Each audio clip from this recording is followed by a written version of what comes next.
Oke, rekan-rekan, selamat datang di kelas skripsi, pendampingan skripsi. Hari ini Yohana minta izin untuk tidak ikut kelas karena kena migrainnya sedang kumat dan belum pulih ya. Mudah-mudahan bukan karena menulis skripsi ya, jadi migrain. Hari ini kita akan mendengarkan progress report dari kalian, jadi kita sore hari ini punya waktu lebih buat kalian untuk masing-masing sharing apa yang terjadi dalam minggu ini, kemajuan atau mungkin ada persoalan di dalam penulisan. Saya persilahkan. Nanti Mora bisa cerita bab 4 ya, Mora. Lalu Arbi, saya tidak tahu kamu mau sharing progress report kamu, boleh bab 2 kalau masih ada di situ. Kalau kamu merasa kayaknya saya sudah selesai dengan bab 2, mau lanjut bab 3, silahkan. Siapa yang mau mulai, Arbi atau Mura? Ya, kalian boleh pingsut ya. Itu saya dulu, Romo. Oke, Arbi, silahkan. Bentar mau buka dokumennya dulu. Silahkan. Oke, Romo. Untuk 1 minggu ini saya masih menggulati bab 2, Romo. Jadi belum beranjak dari bab 2. Ya tidak terlalu ada kesulitan yang besar ya, karena apa yang sudah saya katakan kemarin bahwa di bab 2 ini saya fokus tentang apa yang dimaksud dengan teologi kontekstual dan juga misiologi Chuan Sheng Song yang mengarahkan nanti misinya itu perhatiannya terhadap orang-orang yang tertindas, orang-orang yang seperti itu, dan nanti di bab 3 itu akan saya berikan masukannya lewat teologi transposisi, jadi caranya. Jadi di akhir bab 2 itu nanti saya sambungkan di bab 3. Nah, memang ada beberapa kebingungan yang menjadi pertanyaan saya untuk bab 2 ini, Romo. Mungkin bisa saya tanyakan langsung. Yang pertama itu mengenai kalau kita mengambil tokoh kan kita menyertakan karya-karya dari tokoh itu kan, Mo. Nah, itu apakah saya perlu menjelaskan satu persatu karya-karyanya atau buku-bukunya atau tulisan-tulisannya, atau saya menjelaskan beberapa saja yang mungkin itu karya yang menarik atau karya atau buku yang paling banyak saya ambil untuk saya masukkan di dalam skripsi saya ini. Itu pertanyaan yang pertama. Lalu yang kedua, karena Chuan Sheng Song itu adalah teolog naratif, dalam arti dia menggunakan teologinya dengan secara naratif, dan kemarin juga Romo minta saya untuk sebisa mungkin menulis dengan gaya naratif. Nah, ini memang beberapa saya mengawalinya dengan cerita, dalam arti apakah saya harus menceritakan itu dengan bahasa saya sendiri, atau saya boleh mengambil beberapa kutipan dulu cerita Chuan Sheng Song, ataupun saya menemukan puisi-puisi beliau juga ada di beberapa bukunya. Nah, apakah saya mengambil dari situ atau saya hanya menceritakannya kembali? Nah, itu dua pertanyaan itu yang menjadi kebingungan saya di bab 2 ini. Gitu aja, Romo. Terima kasih. Oke, untuk pertanyaan Arbi dan mungkin nanti juga berlaku untuk Mora ya. Kadang-kadang kita berjumpa dengan penulis yang karyanya tidak tunggal ya. Mungkin Faris agak beruntung ya, karena Gemma de la Cruz tulisannya belum banyak ya. Dia baru menerbitkan mungkin 2 buku, lalu beberapa artikel. Nah, sementara Chuan Sheng Song ini karyanya banyak banget ya.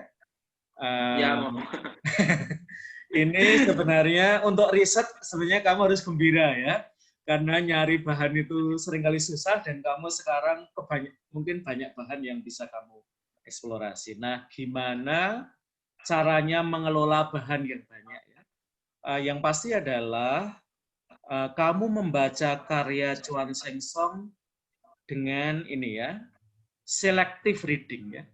Selective reading itu adalah pembacaan yang selektif ya. Jadi tidak semua bukunya, gagasannya Chuan Sheng Song itu setara pentingnya. Nah, maka caranya adalah setiap kali kamu membaca itu adalah materi mana yang ada kaitannya dengan tulisan saya.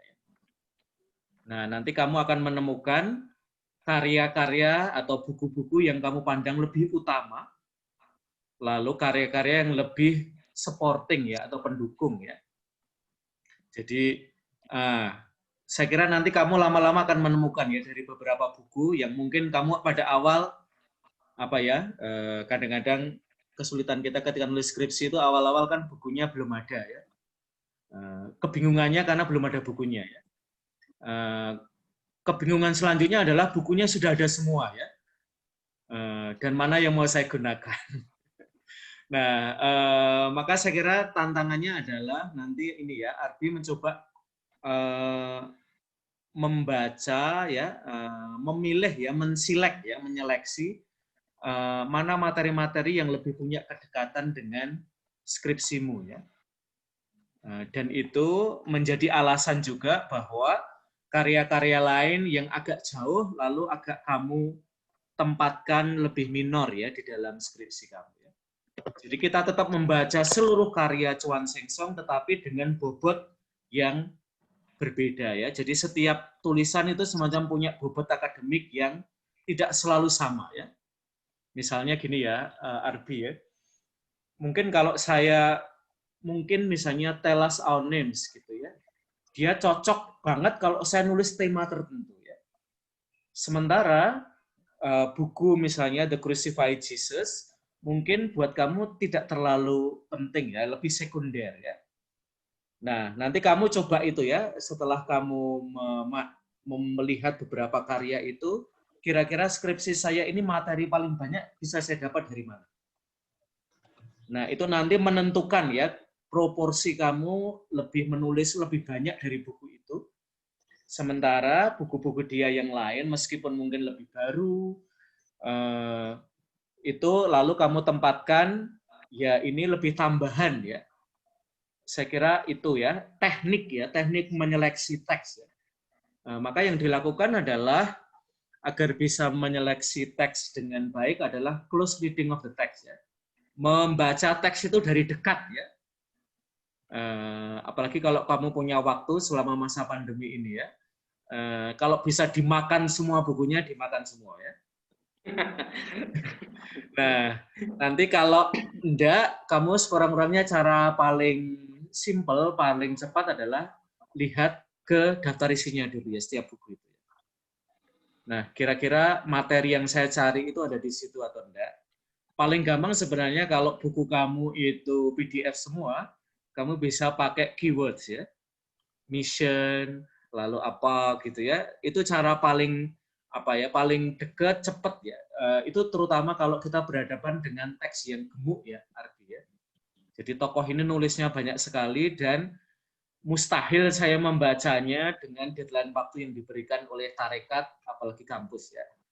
Nah, itu kamu harus mulai memakai cara yang lebih cepat ya. Jadi tidak harus membaca dari halaman 0 sampai akhir ya. Tapi mulai aja agak cepat dulu dilihat dibuka-buka dulu ya, tidak perlu dibaca ya.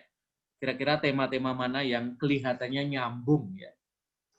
Nah, lalu teknik lain yang bisa dilakukan biasanya adalah ada beberapa bagian di mana penulis itu menggarisbawahi poin yang sama. Ya. Maka nanti cara menghubungkannya adalah yang dikatakan oleh Chuan Sheng Song dalam buku ini, misalnya senada dengan yang dia katakan di buku yang lain, atau dia menambahkan, atau dia mungkin bicara agak singkat di buku ini, di buku lain dia lebih develop gagasannya. Gitu ya. Nah itu cara ininya ya, menghubungkan sehingga nanti caranya bukan karena waktu saya terbatas, lalu saya cuma mau baca ini, gitu ya, nggak boleh ya. Secara akademik, kamu tetap harus memperhitungkan semua. Lalu caranya adalah nanti menemukan ya mana karya-karya yang lebih berpengaruh, ya penting untuk skripsimu, karya-karya mana yang lebih melengkapi. Lalu yang kedua tadi apa pertanyaanmu? Soal narasi Romo, apakah saya harus menggunakan narasi saya sendiri atau cuplikan narasinya Chuan Sheng Song yang bisa diawali di awal paragraf itu? Nah, ini soal strategi ya sebenarnya. Kalau saya sih terutama kalau kamu bisa belajar cara Chuan Sheng Song menarasikan, itu udah keren banget. Karena itu levelnya udah advance. Ya. Saya termasuk salah satu yang mengikuti gaya menulisnya Chuan Sheng Song. Ya. Apakah masih amatiran? Ya cukup rendah hati lah saya, masih amatiran. Ya. Lalu gini, salah satu cara untuk meyakinkan pembaca bahwa saya sungguh-sungguh mendalami Chuan Sheng Song adalah saya tahu isi dalamnya bukunya. Maka jangan hanya mengutip di halaman-halaman awal. Itu kita tahu bahwa kita cuman buka-buka aja. Ya. Ini juga untuk Mora, untuk Faris ya. Kalau kamu ngutip seseorang, masuklah ke dalam halaman-halaman yang tengah, akhir ya. Jangan cuma halaman-halaman depannya ya. Halaman-halaman depan itu entry point ya. Maka ini ya cara menunjukkan kepakaran adalah kalau kamu bisa menemukan bagian yang penting dari tokoh itu ya.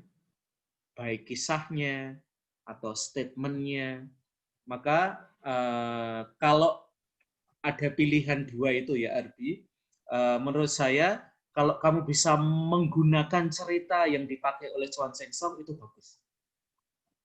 Ya.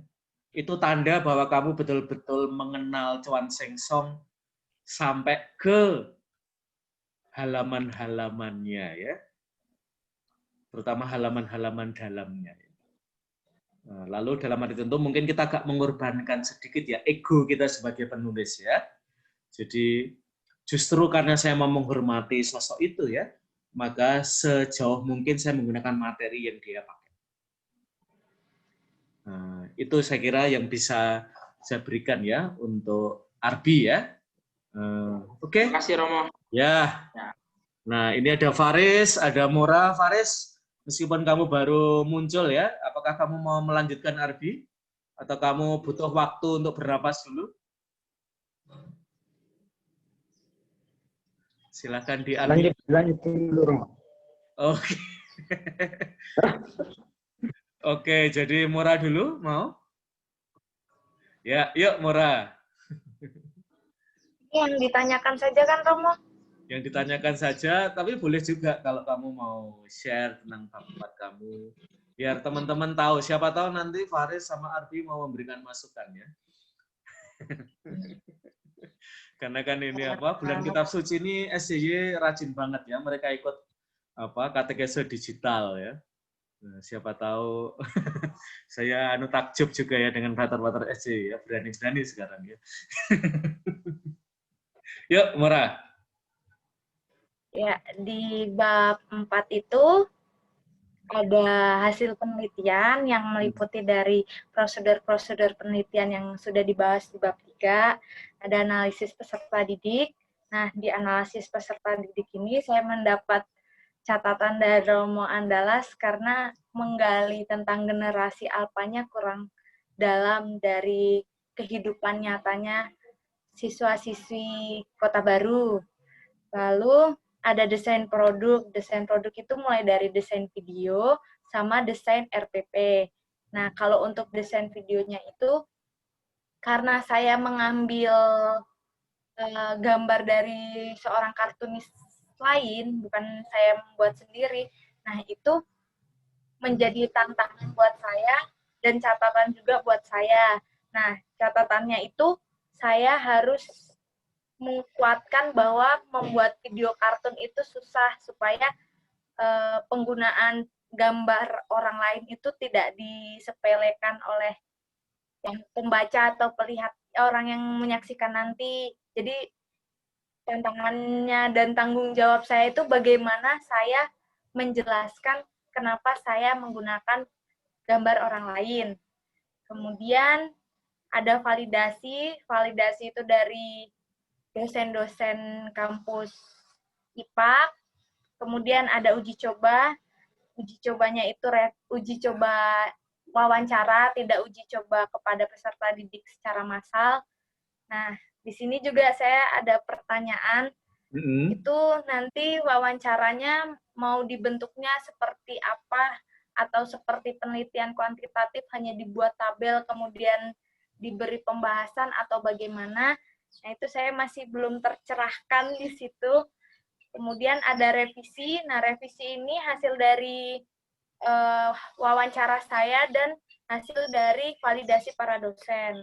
Kemudian ada pembahasan kelebihan dan kekurangan dari media pembelajaran yang saya buat. Oke, jadi teman-teman yang Mora lakukan di bab 4 adalah dia mendesain sebuah tayangan kartun tentang sakramen baptis. Ya. Nah, materi sakramen baptisnya itu kurang lebih sudah tersedia di materi yang sudah dirumuskan oleh Komkat. Ya. Lalu Mora berusaha untuk menghidupkan bahan ini agar berbicara pada generasi baru, ya, generasi alfa yang sekarang duduk di kelas 3, terutama di SD Canisius Kota Baru. Ya. Nah, persoalannya adalah untuk Mora, dia tidak bisa karena coronavirus, ya, untuk menguji cobakan pada banyak anak di SDK itu, ya. Sehingga yang Mora lakukan lalu adalah tempat Mora kos itu ibunya punya anak dan sekolah di SDK Canisius, ya. Sehingga Mora agak aman, ya, untuk menyertakan mereka untuk proyek ini, ya. Karena itu satu-satunya yang tersedia, ya. Saya tidak tahu apakah Mora berhasil menambah jumlah responden, ya. Nah, itu kesulitan pertama, ya, dari proyeknya Mora, ya. Lalu kesulitan yang kedua adalah, nah mungkin kita harus tanya dulu ke Mora, ya. Kamu kan sebenarnya selama kuliah dapat beberapa mata kuliah terkait dengan katekese digital, katekese media pembelajaran juga.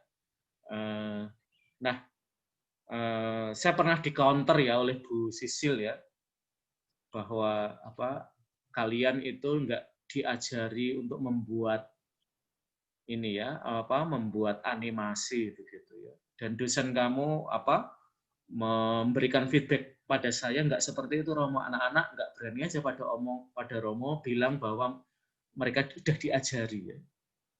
Nah, ini menimbulkan perdebatan, ya, menurut saya. Nah, mungkin saya harus tanya ke Mora, ya, karena saya waktu itu saya nggak mau berdebat lebih panjang. Nah, ini terutama nanti terkait dengan pengambilan materi yang Mora lakukan dengan share feed kids itu, ya. Nah, mungkin baik, ya, Mora, kemampuanmu, ya, di dalam membuat animasi untuk level kamu yang kuliah di pendikat itu seberapa, kalau boleh kita mengukur, ya, seberapa baik, ya. Dan mungkin yang harus kamu jawab adalah apakah share feed kids itu melampaui kemampuan yang sudah diberikan oleh kampus terhadap kamu. Karena kan di bagian awal dan akhir kan Mora juga membuat animasi, ya. Mungkin kita perlu lihat, ya, apakah ini tingkat kesulitannya sama atau beda banget, ya, sehingga Mora pada awal dan akhir bisa buat sendiri, tapi pada tengah-tengah ketika momen sakramen baptis itu Mora perlu mengambil dari kartunis lain. Dan bukan Mora sebagai kartunis, ya. Silakan dijawab, Mora. Kenapa saya ngambil dari share feed kids? Jadi, Romo sebelumnya sudah pernah bilang kalau bagaimana menggambarkan sosok Yesus yang bisa dikenali oleh anak-anak. Nah, untuk saya menggambar Tuhan Yesus sendiri, ya mungkin orang dewasa bisa paham kalau itu Tuhan Yesus, tapi mungkin kalau anak-anak, gambaran saya belum tentu bisa dipahami oleh anak-anak kalau itu Tuhan Yesus. Kemudian detail-detailnya. Jadi kalau di share feed kids itu lebih detail, kayak sungai Yordannya benar-benar kayak sungai gitu. Nah, kalau saya menggambar sendiri kan itu lumayan rumit. Benar-benar rumitnya karena harus benar-benar ada sungainya, harus ada benar-benar orang-orang yang akan dibaptis Yohanes itu, kemudian Yohanes, dan merpati beserta cahayanya itu. Nah, untuk satu gambar aja itu mungkin lama, sedangkan dalam membuat video kartun itu durasi 1 menit itu butuh bukan hanya ratusan, tapi ya ribuan, karena 1 detik itu 12 atau lebih, pokoknya berapa gambar gitu. Jadi 1 detiknya berapa gambar gitu. Jadi nggak 1 detik 5 gambar, nggak, tapi lebih. Jadi nanti kan kalau misalnya untuk membuat benar-benar kisah pembaptisan Yesus itu saya buat, berarti saya membuat gambarnya banyak dan itu juga mengulur waktunya lumayan. Oke, jadi itu ya, saya kira kesulitan itu atau tingkat kesulitan itu perlu di-share-kan juga kepada terutama nanti para ahli yang mungkin ketika mereka melihat itu lalu kayak gini aja kok ngambil gitu ya. Padahal yang dibayangkan kayak gini aja itu ternyata punya tingkat kompleksitas yang sangat tinggi ya untuk Mora ya. Dan dari segi waktu ya ini time consuming ya. Maka misalnya nanti dalam arti itu pendekatan kamu lebih ini ya, sebagian mengambil lalu bagian yang kamu garap sendiri itu kamu mempertanggungjawabkan ya, bahwa ini pada level yang ya mendekati ekspektasi pelihat nanti mereka yang akan menggunakan itu ya. Saya kira itu baik ya, nanti pokoknya Mora mempersiapkan pertanggungjawaban ya, sehingga lalu orang memahami ya, menggarap kartun itu ada kompleksitas yang harus diakui, kemampuan kamu kamu bisa membuat animasi, tetapi belum pada level yang seperti itu ya, yang membutuhkan durasi ya, belum nanti konsistensi gambar ya. Ini sesuatu yang saya kira untuk kamu yang kuliah 4 tahun di pendidikan dengan mata kuliah yang lebih terbatas tentang itu kamu punya keterbatasan ya, kecuali kamu kuliah di DKV ya. Nah, itu saya mungkin akan menuntut kamu untuk melakukan kerja yang lebih berat ya, tapi kan kamu pendidikan keagamaan Katolik ya. Dan bahwa saya kira nanti salah satu pertanggungjawabannya adalah bahwa Mora itu ini ya, bahwa ada nilai plusnya ya dari Share-It Kids itu. Daripada kalau, ada risiko juga bahwa kalau saya sembrono dengan kreatif sendiri, mungkin malah anak-anak generasi alfa ini tidak sampai pada maksud kamu menggarap animasi itu ya. Kalau kamu garap sendiri begitu ya. Yang tadi kamu katakan lebih ada mereka lebih engage ya, mereka lebih terlibat masuk dalam peristiwa pembaptisan dengan bantuan. Nah, itu saya kira memang harus dipertanggungjawabkan ya, Mora ya. Dan terutama nanti karyamu jangan sampai tenggelam ketika bersandingan dengan Share-It Kids. Maka terutama bagian di mana kamu menggarap, bagian kamu ya, menurut saya itu kamu harus menonjolkan keunggulannya. Misalnya metode yang kamu pakai ya, pembelajarannya kontekstual atau discovery atau apa gitu ya, itu harus lebih kamu tonjolkan di bagian karyamu ya. Kalau di bagian karya orang lain kan kita kurang lebih ya paling kita mencoba menempatkan itu sehingga ini bisa disandingkan dengan karyamu. Oke, nanti Mora bagian itu karena butuh pertanggungjawaban ya. Mora siapkan ya pertanggungjawaban itu karena kemungkinan penguji kamu akan mengejar kamu di area yang kamu lemah di situ ya. Ya, oke. Thank you Mora.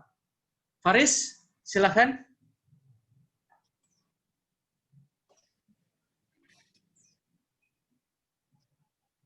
Silakan kamu unmute dulu.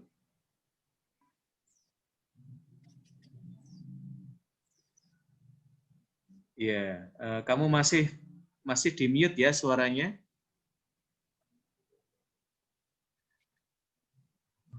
Ya. Iya, Romo. Oke, Ya. giliran kamu. Aduh. Maaf. Ya, baik, Romo. Pada bab 2 ini, bab 2 saya ini seperti yang lalu mengenai biografi. Lalu saya di sini saya mau memberikan informasi mengenai terkait pertanyaan yang mengisi kekosongan para landscape migran Filipina. Jujur, Romo, saya juga masih membaca-baca artikel dan buku yang dikirim oleh Romo. Lalu gambaran sepintas dari artikel-artikel yang saya dapat itu bahwa Filipina itu sebagai sebuah negara yang penghasil para buruh migran yang tinggi. Lalu di Filipina sendiri itu, dalam migrasi Filipina itu sudah mencapai feminisasi. Lalu perempuan itu sudah mencapai feminisasi migran internasional. Lalu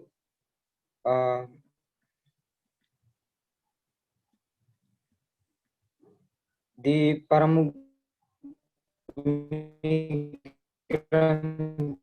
perempuan sendiri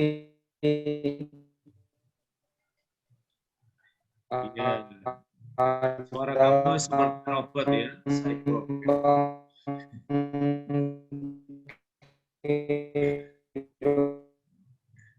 Ya, mungkin video kamu dimatikan aja, Faris. Saya jadi takut ya, kamu jadi robot ya suaranya.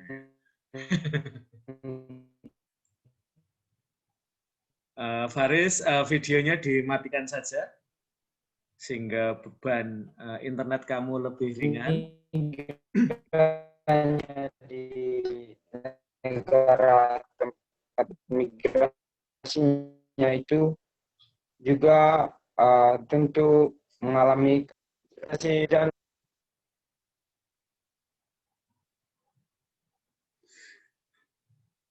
Oke, nanti ini ya, saya kira ini tambahan yang berlaku untuk kalian bertiga ya. Di dalam menulis skripsi ya, seringkali penting bahwa kalian punya expert knowledge ya. Expert knowledge itu adalah pengetahuan sebagai orang yang punya kepakaran. Maka nanti saya berharap dari Arbi ya, setelah ini kamu akan jadi ahlinya Chuan Seng Song ya, pada level S1 ya. Sama nanti Mora juga sama ya. Jadi setiap tokoh yang kita ambil ya, saya harapkan nanti misalnya kayak Mora ya, kamu harus bicara lebih panjang tentang tokoh itu ya. Meskipun tidak harus semuanya ditulis ya. Tetapi ketika nanti terutama dalam tanya jawab, ujian skripsi ya, baik kalau expert knowledge-nya itu keluar semua gitu ya. Bahwa ya skripsi hanya mengizinkan saya nulis 100 halaman ya, tetapi saya bisa bicara lebih panjang daripada itu ya. Bisa lebih mendalam juga ya. Nah, itu expert knowledge ya, yang tadi dalam kasus Arbi ya, saya mengatakan ya, kalau kamu bisa menunjukkan ya pada halaman tertentu Chuan Seng Song itu mengutip sebuah cerita atau apa, itu expert knowledge-nya mulai dari situ ya. Jadi nanti katakanlah expert knowledge itu muncul ya, ketika Arbi misalnya bisa mengatakan ya, ini ada dalam bukunya Chuan Seng Song yang berjudul ini, ya, gagasan ini ya. Jadi diingat ya, betul ya, bahwa gagasan Chuan Seng Song tentang tema ini ada di bukunya yang ini. Nah, nanti juga sama ya, Mora ya, ketika kamu ditanya ya untuk mempertanggungjawabkan karya kamu ini ya, Mora perlu bisa menunjukkan ya bahwa kamu mendasarkan gagasanmu misalnya pada misalnya board dan yang lain atau tokoh-tokoh yang kamu kutip ya terkait dengan media pembelajaran kamu ya. Nah, ini akan memberikan kekuatan ya sebagai expert knowledge ya bahwa di dalam karya animasi kamu itu, kartun kamu itu sebenarnya di belakangnya ada teori yang sangat kuat yang membackingi kamu ya. Sehingga nanti ketika kamu dikejar ya, kamu ini berdasarkan pemahaman saya bahwa kartun adalah titik-titik lalu interaktif adalah titik-titik dari gagasan siapa gitu ya. Nah, ini perlu lebih ya, terutama untuk moral lebih diekspresikan. Dan catatan saya untuk kamu, kalau prodi itu membatasi kamu 100 halaman, tulislah 100 halaman ya, jangan 80 halaman ya. Kamu masih punya 20 halaman untuk diisi ya. Penuhilah 100 halaman itu ya. Karena semakin kamu bisa menuangkan gagasan kamu, nanti pertanyaan orang tentang paper kamu akan berkurang. Karena kamu punya ruang ya untuk mempertanggungjawabkan hal-hal yang nanti kalau terlalu pendek kita tulis, kadang-kadang itu melemahkan kita. Karena tidak semua hal masuk di situ ya, atau kita andekan, padahal mereka minta seringkali, nah itu mestinya ditulis di dalam skripsi ya. Nah, kurang lebih 100 halaman itu mencukupi ya untuk bernegosiasi antara tulisannya tidak terlalu panjang tapi juga nggak terlalu pendek ya. Maka saya selalu agak curiga ya kalau misalnya di kampus Kota Baru orang hanya nulis 60 halaman ya. Karena baru mulai nulis sudah selesai babnya ya. Jadi tidak sampai level kedalaman. Nah, itu ya catatan saya untuk Mora, terutama bab 4 harus lebih gemuk ya, Mora.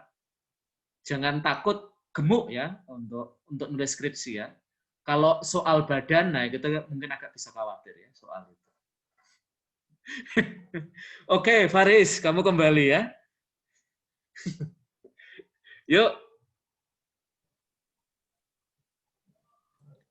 Baik, Romo. Oke, ya. Saya ulangi, Romo. Ya, silakan. Mengenai kekosongan dalam bab 2 yang Romo masukkan dari Romo itu, saya membuat strukturnya begini, Romo. Landscape teologi migran. Pertama itu saya mulai dengan penggambaran mengenai migrasi dan globalisasi, hanya pengantar, lalu kemudian tantangan dan manfaat dari migrasi, itu pun mungkin secara umum. Lalu kemudian mulai masuk pada gambaran migrasi Filipina, bagaimana Filipina itu sebagai negara yang mendominasi dalam memberikan para migran. Lalu dalam sebagai negara yang dominasi itu terjadi feminisasi migran di dalamnya di Filipina sendiri. Kemudian itu saya menggambarkan bagaimana orientasi dari para migran perempuan itu lebih banyak pada perawatan kesehatan, pekerja rumah tangga. Dalam orientasi pekerjaannya mereka ini, mereka setidaknya mendapat ketidakadilan dalam pekerjaan sebagai migran itu. Lalu bagaimana di sana juga terjadi yang namanya, yang saya baca di buku Stuart yang punyanya Gemma Cruz, itu mengenai ibu transnasional. Saya masih membacanya, Romo, jadi saya masih mendalami tentang itu. Sehingga dari semuanya itu menjadi jembatan untuk menggambarkan pada bab 3 mengenai teologi bertahan hidup dari teologi migrasi bertahan hidup dari Gemma Cruz, dan bagaimana kebijakan Gemma Cruz menggambarkan kebijakan gereja melalui ajaran sosial gereja terhadap para migran. Sekian, Romo. Oke, menurut saya menariknya gini ya, kira-kira struktur yang bisa langsung masuk dalam kepala saya adalah globalisasi, lalu konteks Filipina, itu nanti cara menulis kamu mengerucut ya. Tetapi jumlah halamannya adalah kerucut yang terbalik. Nah, maksud saya begini. Ketika kamu menulis tentang globalisasi dan konteks itu, kamu mengarah ke mengerucut pada gagasannya nanti tentang teologi of survival-nya Gemma de la Cruz ya. Tetapi jumlah halamannya harus lebih minimal. Ketika kamu konteks Filipina, kamu mengerucut jumlah halamannya lebih banyak daripada konteks global. Nah, begitu masuk pada Gemma de la Cruz itu kamu mengerucut lagi dan halamannya harus lebih banyak. Jadi itu ya, mengerucut tetapi jumlah halamannya kerucut terbalik ya. Jadi awal-awal itu halamannya jangan terlalu lama-lama di situ ya. Karena itu bukan tujuan utama kamu ya, tetapi ini menyediakan stage ya buat kamu. Ya. Nah, maka cara menyeleksi materi yang tadi saya katakan kepada Arbi berlaku juga untuk kamu ya.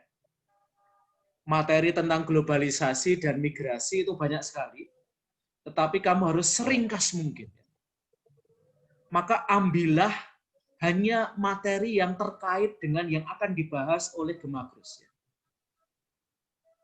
Jadi misalnya kamu menemukan kata kunci dari Gema Delagus adalah survival, maka ketika kamu bicara tentang globalisasi dan migrasi, tema itulah yang harus kamu tulis ya, tidak yang lain-lain. Juga ketika tentang Filipina ya, mungkin survival orang hidup di situ. Dan ketika mereka bermigrasi sebagai pekerja, mereka mengalami lagi ya situasi di mana harus survival lagi. Nah, nanti kamu tambahkan ya kalau ada kata-kata kunci lain selain survival itu ya. Nah, itu cara kamu memperlakukan sumber-sumber yang lain ya. Jadi itu sebenarnya memberikan guide kepada kamu apa ketika bicara dalam konteks yang lebih luas, migrasi dan globalisasi. Lalu konteks Filipina dalam bingkai itu ya, mengerucutnya ke situ. Termasuk nanti ketika kamu bicara tentang ajaran sosial gereja atau dokumen gereja. Ya. Mengerucut ya pada bagaimana tema survival, bahkan mungkin nanti kalau ada kata Filipina ya, kamu harus menyebut itu ya.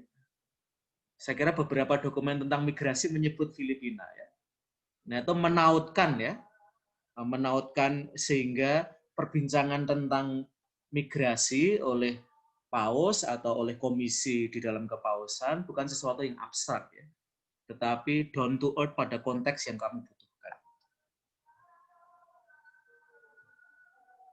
Kira-kira itu Faris yang bisa saya bayangkan ya. Mestinya dengan keterangan saya bab 2 kamu selesai ya. Iya, buat saya jelas sih. Saya kira minggu depan kamu bisa bab 3 saya kira ya. Dan Arbi juga ya. Maka teman-teman gini, kita tidak akan pernah selesai menulis bab ya juga untuk Mora. Maka kadang-kadang kita harus berani meninggalkan dulu ya. We do the best dengan chapter itu, lalu kita move on dulu ya. Maka untuk minggu depan saya menganggap chapter 2 kita tinggal dulu. Faris dan Arbi mulai dengan bab 3 ya.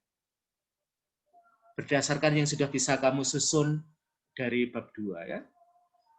Mora, meskipun saya memberikan catatan pada kamu ya, minggu depan kamu tetap bab 5 dulu ya Mora ya. Sambil ngoreksi-ngoreksi apa ya. Karena seringkali finish itu penting ya. Melihat garis akhir itu penting. Dan untuk Mora dan Yohana ya, saya berharap Oktober kalian selesai dikumpulkan ya. Lalu November ya ujian ya. Nanti Faris dan Arbi boleh diundang ya. Kira-kira itu ya Mora yang saya bayangkan ya setelah nanti kita lihat kalaupun mundur ya